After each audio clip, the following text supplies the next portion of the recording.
Vraiment, les gorilles sont comme des petits enfants.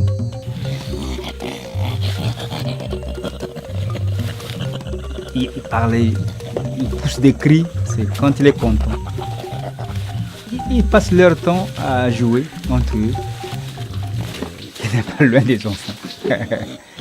Malgré que les autres vivent en forêt, d'autres dans les villages. Nous sommes ici à la réserve de la Lucio Luna. Moi, je m'appelle Mobier Félicien Prime. Je suis ici en qualité de co-garde pour la responsabilité de protéger la réserve contre le braconnage. Nous avions des gorilles qui sont en semi-liberté que nous cherchons à réintroduire dans la vie naturelle. Ils sont venus très jeunes, on les a pris aux mains des braconniers qui ont tué leurs parents. S'ils ne sont pas protégés, un jour ils vont disparaître et ça sera compliqué, pas seulement pour cette réserve, mais aussi pour le monde entier.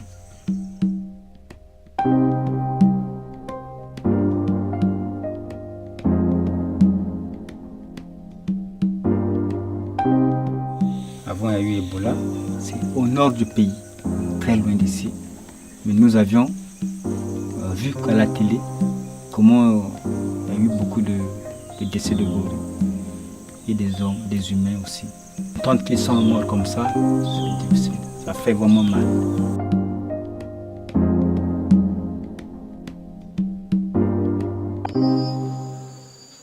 Nous avions 2 bébés, Owando et Yengo.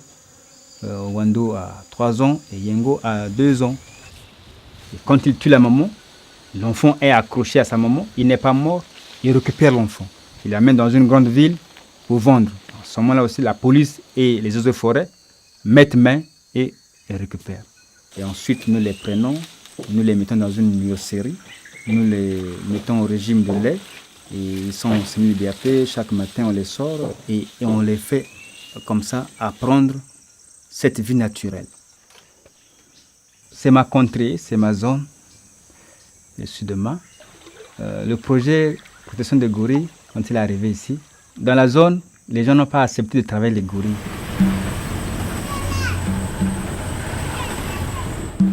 Et la population qui habitait cette zone a vécu de la chasse et de la cueillette.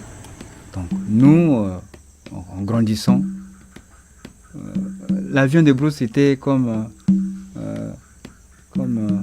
la plus belle nourriture.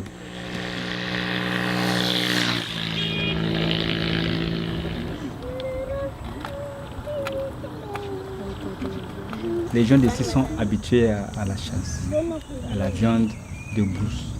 Même si la chasse est fermée, les gens s'infiltrent dans la réserve.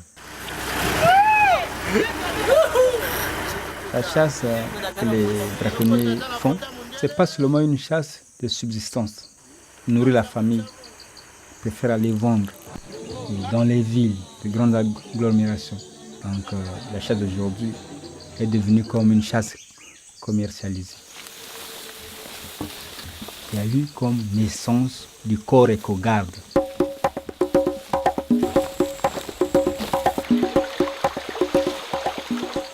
Éco-garde, c'est contre le braconnage. Ils sont entre les animaux et les braconniers. Ils sont au milieu. Ils sont prêts à donner leur vie pour la vie des animaux. Dans le début, c'était un peu difficile, hein? Les accrochages. Et nous qui étions demain, on commençait à avoir les problèmes avec la population. Vous êtes là-bas, vous commencez à nous défendre de venir tuer la viande. C'était des problèmes. Là, nous avons des avocats, nous avons une boule de chou. Moi, j'étais parmi ceux-là qui ont commencé à travailler avec les gorilles. Moi, je n'avais jamais vu un gorille, c'était ma première fois de le voir ici. Et je vous rassure que c'est comme si je travaillais avec des hommes. Les gorilles, vraiment, sont des hommes.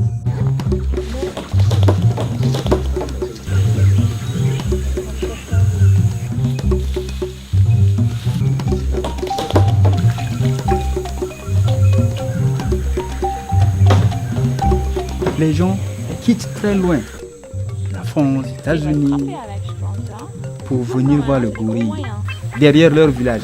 Ils passent dans Ma. Ils vont où? Non, ils vont voir le gorille. Ah bon? Donc le gorille est important. Ah, il va falloir le protéger donc. Et aujourd'hui, je vous dis que ce village Ma, même les vieux papas comprennent qu'est-ce que le gorille et l'importance de sa protection. Maintenant, je crois qu'aujourd'hui, les gens ont changé de mentalité.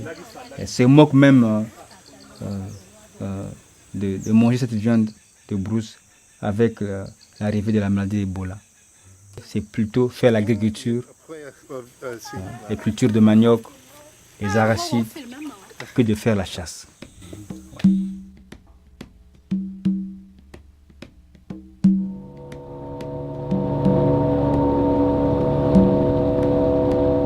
Donc, depuis que nous sommes ici, un peu plus de 20 ans, on n'a jamais vécu ce problème-là, qu'un gorille a été tué par un braconnier. Et cette réserve, aujourd'hui, compte un peu plus de 20 gorilles. Ils sont réintroduits et qui commencent déjà à faire leurs petits dans la nature. Il n'y a pas de vue de maladie et on n'a pas perdu un gorille par les braconniers ou les chasseurs.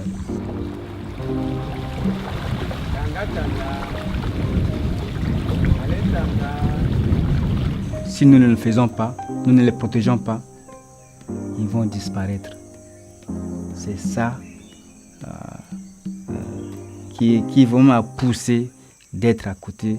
Ils sont devenus comme des enfants. Moi, quand je fais beaucoup de jours, je ne les vois pas, je ne suis pas à l'aise.